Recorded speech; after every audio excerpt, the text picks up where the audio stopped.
और ये गलती केवल सांसद विधायक मंत्री नहीं कर रहे हैं, संविधान की शपथ लेने वाले माननीय जज भी कर रहे हैं। कितने केस यहां लव जिहाद के आ चुके हैं, कितने केस यहां लैंड जिहाद के आ चुके हैं। इसके बावजूद हमारे सांसद विधायक मंत्री और जज कह रहे हैं नहीं नहीं नहीं, मदरसा तो आर्टिकल 30 में।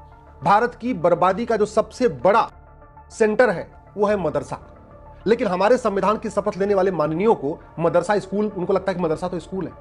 आज भी ये पेपर में निकला हुआ है कि नेपाल सीमा से जो सटे हुए मदरसे हैं उसमें अवैध फंडिंग आई है, और इसके पहले कई बार जांच में स्पष्ट हो चुका है कि मदरसों में अवैध हथियार रखे जाते हैं, मदरसों में घुसपैठियों को पनाह दिया जाता है, मदरसों में धर्मांतरण कराने के लिए मोटिवेट किया जाता है, मदरसों में लव जिहाद करने के लिए लड़कों को तैयार किया जाता है, मदरसों में लैंड जिहाद कैसे करना ये सिखाया जाता है, मदरसों में सिखाया जाता है कि कौन पाक है कौन नापाक है, ये सब बातें होती है।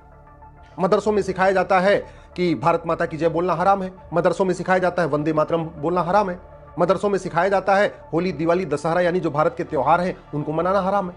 इसके बावजूद हमारे संविधान की शपथ लेने वाले माननीय सांसद विधायक मंत्री और जज कह रहे हैं कि नहीं, मदरसा और गुरुकुल तो एक समान है।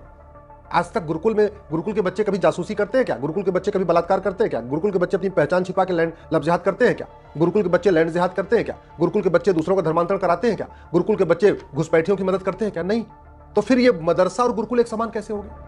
जब राइट टू एजुकेशन एक्ट बना था तो सारे स्कूलों पर लागू होता था, और 2011 में माननीय सुप्रीम कोर्ट का एक बहुत बड़ा फैसला है, लैंडमार्क डिसीजन है। 2011 में 3 जजों की बेंच का फैसला है, justice Panchal, justice Verma, justice Chauhan का यह फैसला है। केस का नाम है स्टेट ऑफ तमिलनाडु वर्सेस के श्याम सुंदर। आप लोग भी गूगल करिएगा, के श्याम सुंदर वर्सेस स्टेट ऑफ तमिलनाडु। 2011 में सुप्रीम कोर्ट की 3 जजों का बेंच का जजमेंट है, जिसमें माननीय सुप्रीम कोर्ट के 3 जजों ने कहा था कि यूनिफॉर्म एजुकेशन से जातिवाद खत्म होगा, यूनिफॉर्म एजुकेशन से भाषावाद खत्म होगा, यूनिफॉर्म एजुकेशन से क्षेत्रवाद खत्म होगा, यूनिफॉर्म एजुकेशन से कट्टरवाद खत्म होगा, यूनिफॉर्म एजुकेशन से मजहबी उन्माद खत्म होगा, यूनिफॉर्म एजुकेशन से जो अराजकता है ये कम होगी, यूनिफॉर्म एजुकेशन से सबको इक्वल अपॉर्चुनिटी मिलेगी। ये माननीय सुप्रीम कोर्ट के 3 जजों की बेंच कह चुकी है 2011 में। इसके बावजूद 2012 में कांग्रेस ने राइट टू एजुकेशन में एक अमेंडमेंट किया, और अमेंडमेंट करके मदरसों को राइट टू एजुकेशन के दायरे से बाहर निकाल दिया। नतीजा क्या हुआ? मदरसों में कहां फंडिंग आ रही है सरकार को नहीं पता, मदरसों में कौन पढ़ा रहा है सरकार को नहीं पता, मदरसों में कौन पढ़ रहा है सरकार को नहीं पता, मदरसों में कौन सी किताब पढ़ाई जा रही है सरकार को नहीं पता, कुछ भी नहीं पता। और नतीजा क्या हो रहा है? मदरसा घुसपैठ का अड्डा बन चुका है, मदरसा धर्मांतरण का अड्डा बन चुका है, मदरसा जिहाद का अड्डा बन चुका है, मदरसा मजहबी उन्माद का अड्डा बन चुका है, मदरसा जो है पत्थरबाजी का अड्डा बन चुका है। और आपको नई बात बता रहा हूं, वो मामला भी सुप्रीम कोर्ट में चल रहा है। 5 राज्यों से 60,000 बच्चे किडनैप हुए थे। असम के बच्चे थे, उसमें झारखंड के बच्चे थे, बिहार के बच्चे थे, बंगाल के बच्चे थे और उड़ीसा के बच्चे थे। इन 5 राज्यों से गरीब आदिवासियों के बच्चे किडनैप हुआ करते थे, और होते गए बाद में पता चला वो सारे 60,000 बच्चे केरल के मदरसों में पहुंचा दिए गए थे, वहां के यतीम खानों में पहुंचा दिए गए थे। केरल में फिर एक पीआईएल फाइल हुई, उस पीआईएल के बाद सीबीआई जांच का ऑर्डर किया था जस्टिस अशोक भूषण साहब ने, वो केरल हाईकोर्ट के चीफ जस्टिस हुआ करते थे उस समय, बाद में सुप्रीम कोर्ट आ गए, और उसके बाद सीबीआई ने जांच किया। उस जांच में भी सिद्ध हुआ है कि जो किडनैपिंग की गई थी 60,000 बच्चों की, वो कन्वर्जन के लिए हुई थी। तो आप जरा सोचिए, जहां कन्वर्ट करने के लिए, मुसलमान बनाने के लिए किडनैपिंग हो रही है, उन मदरसों के बारे में हमारे सांसद विधायक मंत्री और जज कह रहे हैं ये तो स्कूल है, इसको तो बाकायदा संविधान का संरक्षण मिला हुआ है। अरे आर्टिकल 30 में थोड़ी लिखा हुआ है कि आप स्कूल खोलेंगे जिहाद फैलाने के लिए, आप स्कूल खोलेंगे भारत को बर्बाद करने के लिए। जिन मदरसों में गजवा हिंद सिखाया जा रहा हो, जिन मदरसों में सिखाया जा रहा हो कि जब तक हम हिंदुओं को कन्वर्ट नहीं करेंगे, हमारी मेजॉरिटी नहीं आ जाएगी, तब तक कयामत की रात नहीं आएगी। जिन मदरसों में सिखाया जा रहा हो कि जब कयामत की रात आएगी तब जन्नत जहन्नुम का फैसला होगा, लेकिन कयामत की रात तभी आएगी जब हम 50% हो जाएंगे। और जब 50% होना है तो कन्वर्ट करना पड़ेगा। 50% होना है अपनी आप तो 2 ही तरीका है, आबादी बढ़ाओ और दूसरों को कन्वर्ट करो। 50% होना है तो घुसपैठियों को ले आओ। उन मदरसों के बारे में हमारे माननीय जज ऐसी बात सोच रहे, बड़ी आश्चर्य की बात होती है। मैं फिर से रिपीट कर रहा हूं, सभी सांसदों, विधायकों, मंत्रियों और जजों को 2 चीज जरूर पढ़ना चाहिए। 2011 का सुप्रीम कोर्ट का फैसला, के श्याम सुंदर वर्सेस स्टेट ऑफ तमिलनाडु, 3 जजों की बेंच का फैसला है, justice Panchal, justice Deepak Verma, justice Chauhan का फैसला है। और दूसरा, सीबीआई जांच की रिपोर्ट, जो केरल में 60,000 बच्चे पाए गए थे और केरल हाईकोर्ट ने ऑर्डर किया था सीबीआई जांच की, मामला भी सुप्रीम कोर्ट में पेंडिंग है। और आप जरा सोचिए, जब केरल हाईकोर्ट ने कहा सीबीआई जांच करो, ये बच्चे किडनैप करके कहां से आए गए हैं, कितने बच्चे आए हैं और क्यों इनको किडनैप किया गया, तो केरल की सरकार सुप्रीम कोर्ट आ गई थी, नहीं आप सीबीआई जांच मत कराओ। वहां के बहुत सारे संगठन आ गए थे, बहुत सारे मदरसा चलाने वाले आ गए थे, बहुत सारे वैसे तथाकथित सामाजिक संगठन आ गए थे। जो मदरसे पीएफआई के सेंटर है, जो मदरसे सिमी के सेंटर है, जो मदरसे अलगाववाद के सेंटर है, जो मदरसे जिहाद के सेंटर है, जो मदरसे कट्टरवाद के सेंटर है, उनको अगर हमारे सांसद, विधायक, मंत्री और जज उनको प्रोटेक्ट करना शुरू कर देंगे तो भारत को बचाना मुश्किल ही नहीं, नामुमकिन है, नामुमकिन।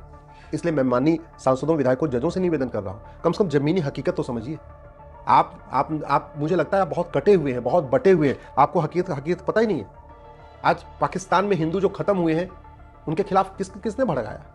अच्छा, दूसरा 1947 का जो विभाजन हुआ था पाक नापाक के आधार पर कि मैं पाक हूं तुम नापाक, ये पाक नापाक की सोच कहां सिखाई जाती है? ये गुरुकुल में तो नहीं सिखाई जाती, सरस्वती शिशु मंदिर में तो नहीं सिखाई जाती, डीएवी स्कूल में तो नहीं सिखाई जाती। ये पाक नापाक की सोच कहां सिखाई जाती है? मदरसों। जहां यह सिखाया जा रहा हो जो अल्लाह को माने, जो खुदा को माने वो पाक, बाकी सारे नापाक। और जो नापाक हैं उनको कुछ भी करो, उनको कन्वर्ट करने के लिए कुछ भी करो, उनको बहलाओ, उनको फुसलाओ, उनको लालच दो, उनको धोखा दो, उनको जो करना है करो। कितने केस यहां लफ्ज जिहाद के आ चुके हैं, कितने केस यहां लैंड जिहाद के आ चुके हैं। इसके बावजूद हमारे सांसद, विधायक, मंत्री और जज कह रहे हैं नहीं नहीं नहीं, मदरसा तो आर्टिकल 30 में। अब मुझे एक चीज बताओ, आर्टिकल 30 में माइनॉरिटी के लिखा हुआ है, ठीक है भैया, माइनॉरिटी अपना स्कूल खोल लेगा, लेकिन माइनॉरिटी है कौन ये तो बताएंगे आप? इस देश के सांसद, विधायक, मंत्री और जज ये तो बताएंगे कि माइनॉरिटी है कौन? भारत के किसी कानून में माइनॉरिटी लिखा नहीं है, भारत के संविधान में माइनॉरिटी कौन है ये तो लिखा नहीं है। माइनॉरिटी न संविधान में डिफाइन है, न माइनॉरिटी किसी कानून में डिफाइन है। माइनॉरिटी को कैसे आइडेंटिफाई किया जाएगा इसकी गाइडलाइन तो आज तक बनी नहीं, और कह रहे हैं माइनॉरिटी हो गया। अरे भैया, पहले माइनॉरिटी तो डिफाइन कर दो। एनी ग्रुप और community which is socially, economically, politically non dominant and inferior in population less than 1%, उसको माइनॉरिटी कहते हैं।